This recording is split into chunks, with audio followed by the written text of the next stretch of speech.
जय श्री कृष्ण भक्तों। आज हम आपको काशी विश्वनाथ मंदिर के चुका देने वाले रहस्य को बताने वाले हैं।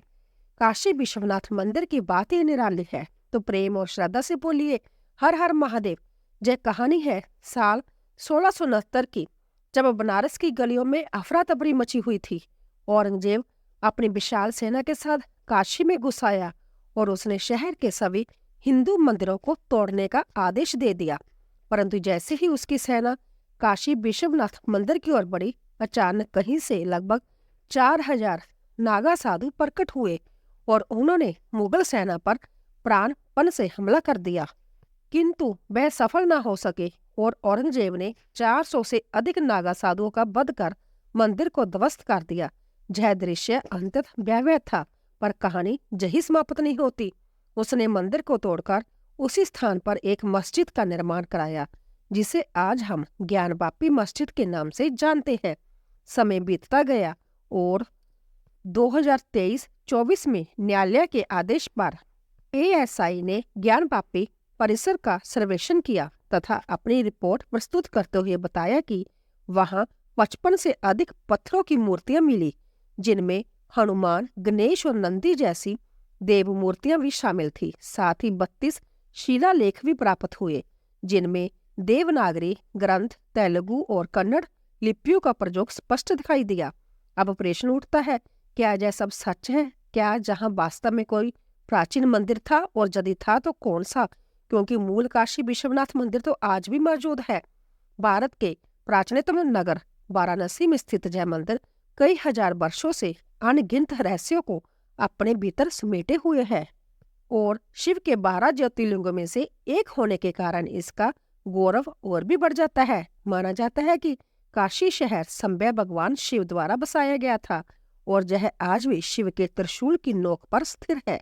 जहां तक कि पुराणों में इसका वर्णन अविनाशी नगर के रूप में मिलता है, जहां प्रलय के बाद भी जीवन विद्यमान रहेगा। लोग क्यों काशी में अंतिम समय बिताना चाहते हैं, यह समझाने के लिए इसकी आध्यात्मिक ऊर्जा को महसूस करना पड़ता है। कहा जाता है कि मंदिर के शिवलिंग के पीछे गुप्त सुरंगें हैं जो सीधे गंगा की ओर जाती है। वहीं ज्ञानवापी कुएं का रहस्य भी कम विचित्र नहीं।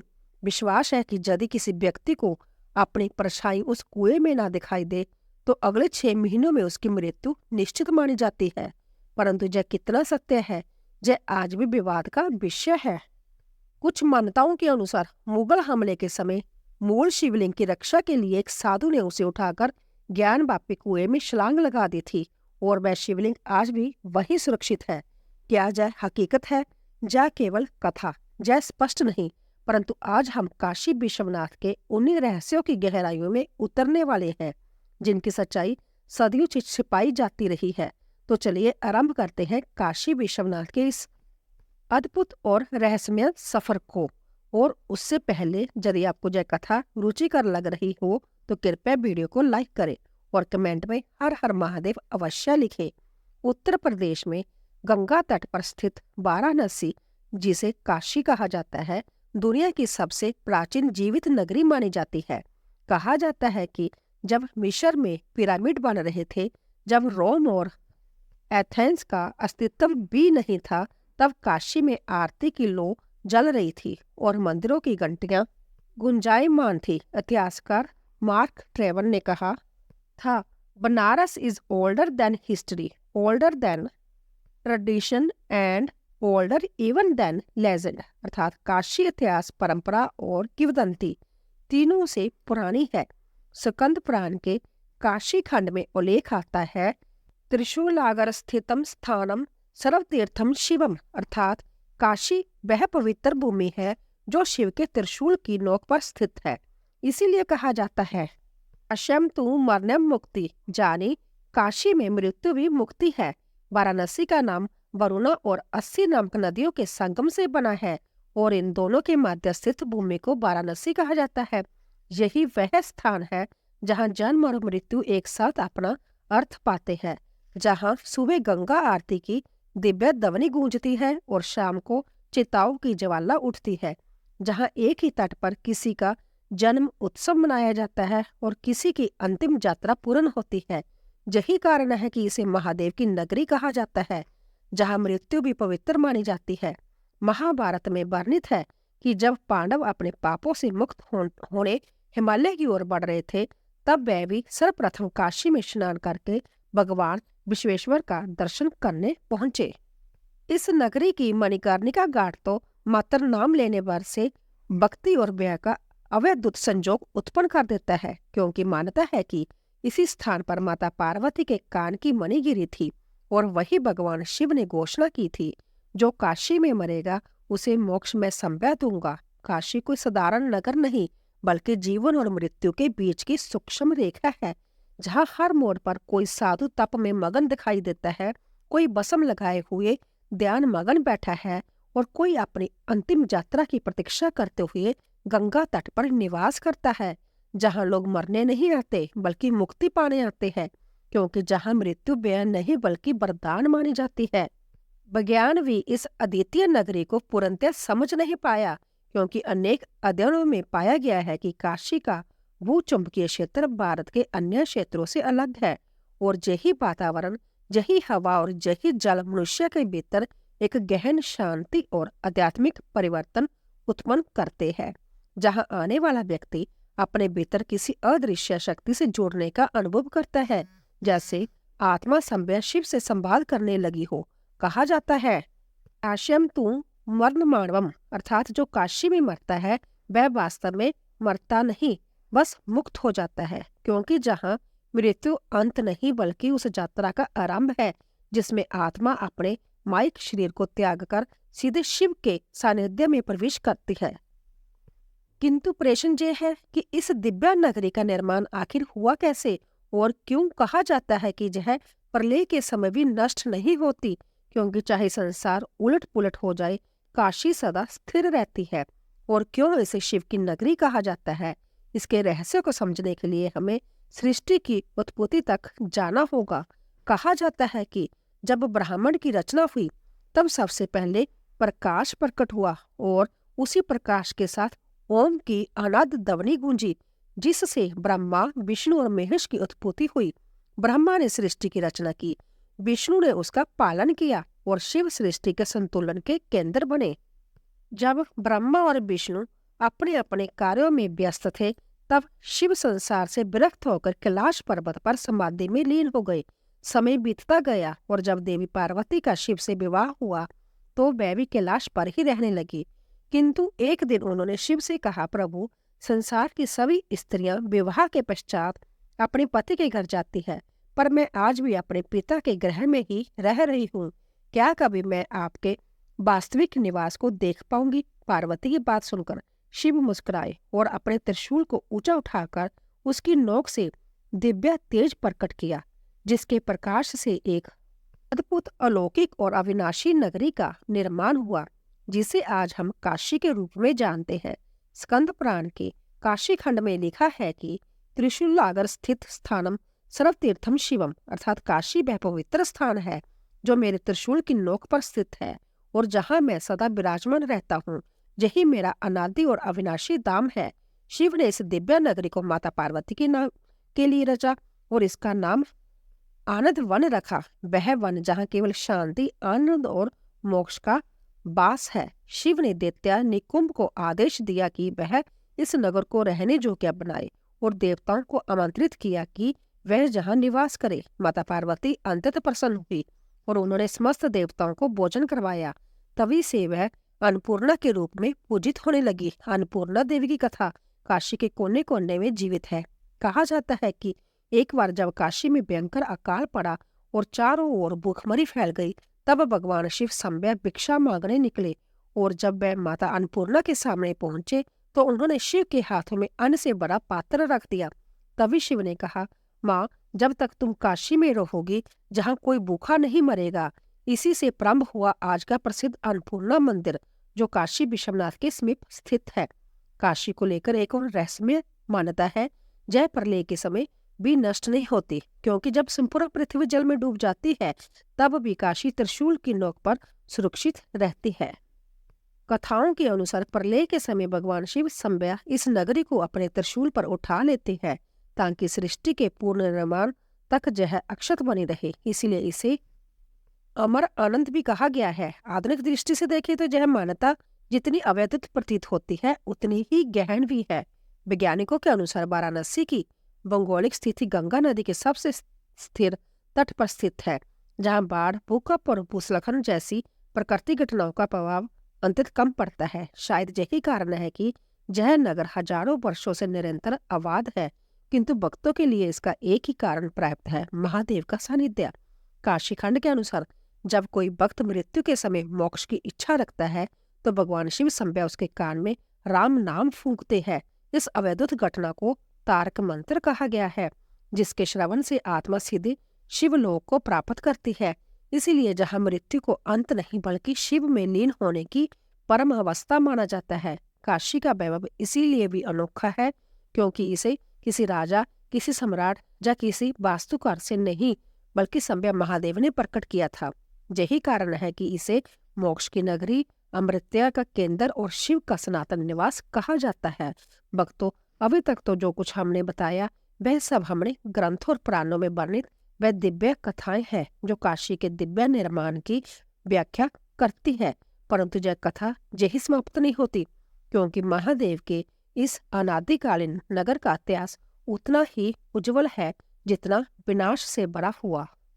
अब हम जानेंगे काशी विश्वनाथ मंदिर के विनाश और पुनर्निर्माण की वह कथा जिसका उल्लेख इतिहास में बार बार मिलता है, और कैसे औरंगजेब ने इसे ध्वस्त कर ज्ञान वापी मस्जिद का निर्माण कराया। भक्तों, यदि आपको यह वीडियो पसंद आ रही हो तो इसे एक लाइक अवश्य करें, क्योंकि यह आपके लिए तो निःशुल्क है पर हमारी यात्रा को बहुत बड़ी सहायता देता है।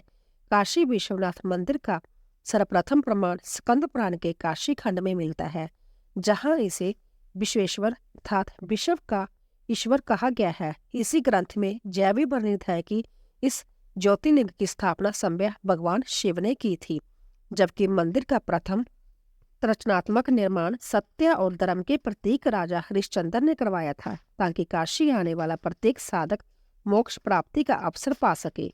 राजा हरिश्चंद्र के पश्चात लगभग एक सहस्र शताब्दी तक काशी समृद्ध और शांत रही, किंतु विदेशी आक्रमणों और समय की विसंगतियों के कारण मंदिर कई बार नष्ट हुआ। इतिहासकार एस लेटकर अपनी पुस्तक हिस्ट्री ऑफ बनारस में लिखते हैं कि जब विक्रमादित्य ने भारत को पुनः संगठित किया तब उन्होंने विश्वेश्वर मंदिर का पुनर्निर्माण कराया।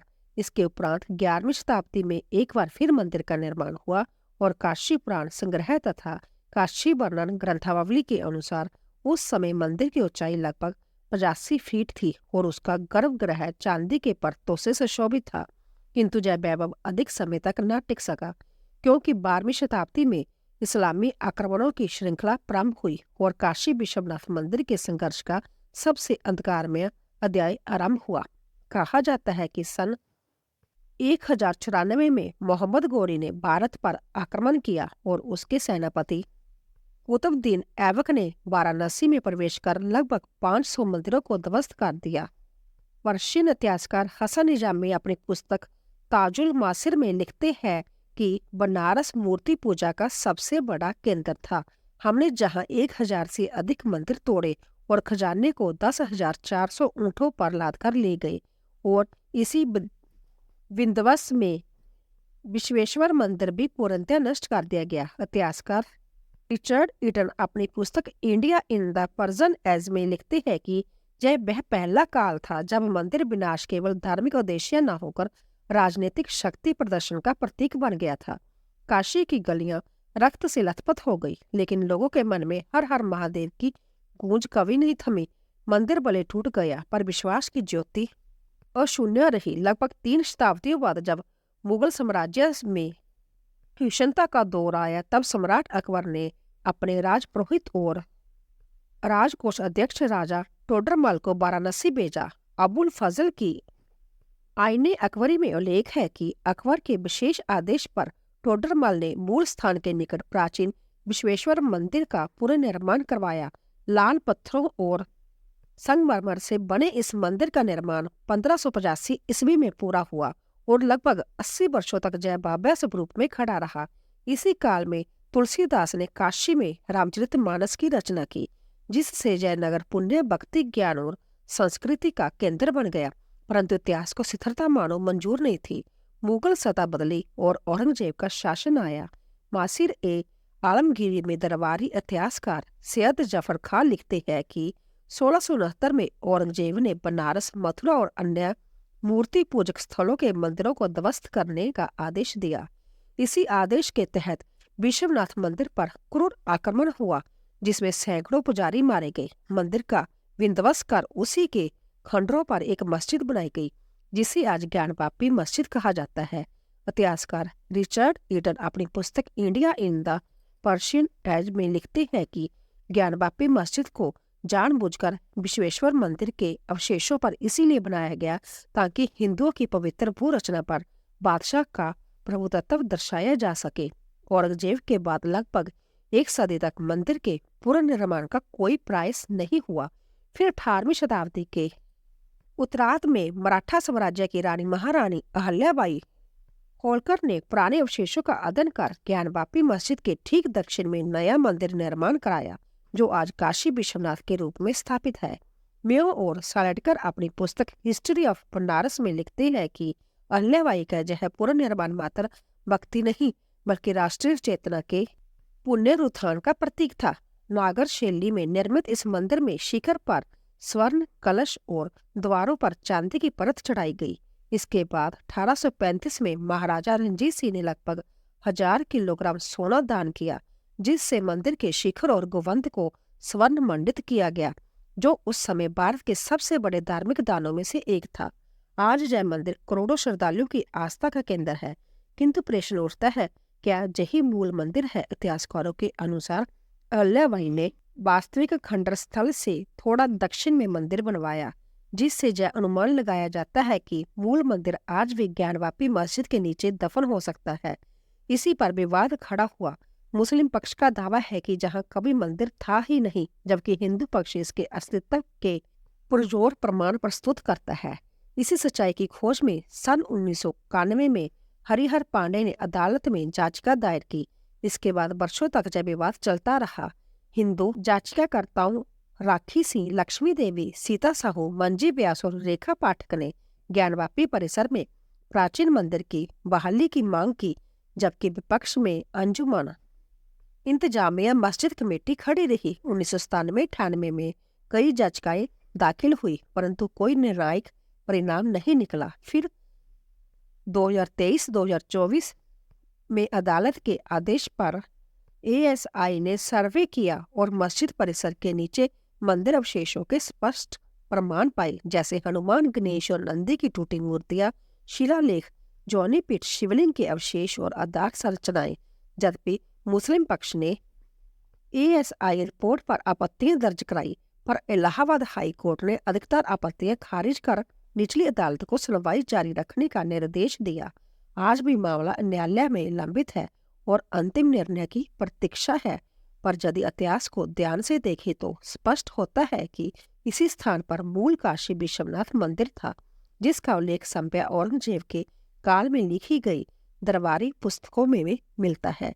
किंतु मित्रों, काशी विश्वनाथ मंदिर केवल विवादों तक सीमित नहीं, बल्कि ऐसी दिव्य लीला और चमत्कारों का केंद्र है जो आज भी श्रद्धालुओं को आश्चर्य में डाल देते हैं। जहां गंगा का उल्टा बहना, प्राचीन कुंडों की रहस्यमयी शक्ति और प्रतिदिन होने वाली 5 आरतियां इस मंदिर को और भी अलौकिक बनाती है। काशी विश्वनाथ जितना पुरातन है उतना ही रहस्यपूर्ण भी। मंदिर का प्रत्येक खंबा, प्रत्येक कक्ष और हर चिन्ह अपने भीतर ऐसा गहरा आध्यात्मिक आयाम छुपाए हुए है जिसे आधुनिक विज्ञान आज तक समझ नहीं पाया। विश्वनाथ ज्योतिर्लिंग की सबसे अनोखी बात यह है कि यह उत्तर या पूर्व की बजाय दक्षिण की ओर झुका हुआ है। भारत के 12 ज्योतिर्लिंगों में यह एकमात्र ऐसा लिंग है जो प्राकृतिक रूप से दक्षिण मुख है, और यह झुकाव सदियों से ठीक वैसा ही बना हुआ है। विद्वानों के अनुसार यह ब्राह्मणीय ऊर्जा के लोक में अवतरण का संकेत है, जबकि पुराणों में इसे शिव के करुणा स्वरूप आशीर्वाद की मुद्रा माना गया है। कथा कहती है कि जब शिव ने देखा कि काशी में लोग मृत्यु के भय से व्याकुल है, तब वह यम की दिशा की ओर झुक कर बोले, काशी में मृत्यु नहीं, केवल मुक्ति होगी। इसी कारण इसे अविमुक्त क्षेत्र कहा जाता है। मंदिर के गर्भगृह में एक प्राचीन रहस्यमयी द्वार भी है जो सदियों से बंद पड़ा है। जनश्रुतियों के अनुसार यह एक भूमिगत सुरंग की ओर जाता है जो सीधे गंगा नदी से जुड़ती थी। A.S. अलेटकर की हिस्ट्री ऑफ बनारस में भी ऐसे मार्ग का उल्लेख मिलता है जिसे संभवतः बाढ़ के समय लिंगम के अभिषेक हेतु प्रयोग किया जाता था। आखिरी बार जब इसे खोलने का प्रयास हुआ तो भीतर से अंततः तीव्र बाजू और अज्ञात दवड़ी निकली, जिसके बाद इसे स्थायी रूप से तांबे की पट्टिका से बंद कर दिया गया। काशी विश्वनाथ मंदिर में प्रतिदिन 5 भव्य आरतियां होती है जिनकी परंपरा लगभग 750 वर्षों से बिना बदले आज तक जारी है, जैसा कि काशी खंड और स्कंद पुराण में वर्णित है। प्रातः 3 बजे मंगला आरती से दिन का आरंभ होता है, फिर 11:30 भोग आरती में शिव को नैवेद्य अर्पित किया जाता है। शाम 6 बजे संध्या आरती के समय पूरा परिसर दीपों से दीप्तमान हो उठता है। 8 बजे श्रृंगार आरती में महादेव का अलंकरण होता है और अंत में रात 10:30 बजे शयन आरती के साथ उन्हें विश्राम कराया जाता है। यह अनुशासन काशी की आध्यात्मिक ऊर्जा का आधार है। यदि काशी के विशेष स्थलों की बात करें तो मृत्युंजय महादेव मंदिर के पास स्थित धन्वंतरी कुंड का नाम अवश्य आता है। इसकी औषधियां शक्ति का उल्लेख स्कंद पुराण के काशी खंड में मिलता है, जिसमें कहा गया है कि जो व्यक्ति 45 दिनों तक इसका जल ग्रहण करे उसके रोग समाप्त होते हैं। वैज्ञानिक परीक्षणों में इस जल में कैल्शियम, मैग्नीशियम और माइक्रो एग्जामिस पाए गए हैं, जबकि सबसे आश्चर्यजनक तथ्य यह है कि कुंड के सभी घाटों का जल अलग अलग स्वाद और तापमान वाला है। काशी का सबसे बड़ा रहस्य जहाँ उत्तरमुखी गंगा है। पूरे भारत में दक्षिण पूर्व से बहने वाली गंगा केवल वाराणसी में उत्तर की ओर बहती है। काशी खंड में लिखा है जहाँ गंगा उत्तर वाहिनी होती है वहाँ शिव संभ्य तट पर निवास करते हैं। भूगर्भीय अध्ययन बताते हैं कि काशी का स्वरूप अर्थ चंद्रकार है जो प्रवाह को ऊपर की ओर मोड़ देता है, जबकि VHO की जियोमैग्नेटिक रिसर्च के अनुसार जहाँ की धरती में सामान्य से अधिक सकारात्मक चुंबकीय ऊर्जा है जो इसे पूरे उत्तर भारत का पॉजिटिव एनर्जी बेल्ट बनाती है। धार्मिक मान्यता कहती है कि गंगा जहाँ दक्षिण से लौटकर शिव चरणों का स्पर्श करती है, इसीलिए काशी में स्नान को जन्म जन्मांतर के पापों से मुक्ति का द्वार माना गया है। कुल मिलाकर काशी केवल एक नगर नहीं बल्कि इतिहास, आस्था, ऊर्जा और अवैधुत रहस्यों का जीवंत केंद्र है। प्रेम से बोलिए जय श्री हरि विष्णु, हर हर महादेव। ऐसे ही और भी रोचक और आध्यात्मिक वीडियो के लिए चैनल को सब्सक्राइब कर ले। और दोस्तों, आपको यह कथा कैसी लगी कृपया कमेंट करके जरूर बताइए। वीडियो पसंद आया हो तो लाइक करें और अपने दोस्तों के साथ शेयर करें। कमेंट बॉक्स में जय श्री हरि विष्णु, हर हर महादेव लिखना ना भूले। फिर मिलते हैं एक और भक्तिपूर्ण वीडियो के साथ। धन्यवाद। जय श्री कृष्ण।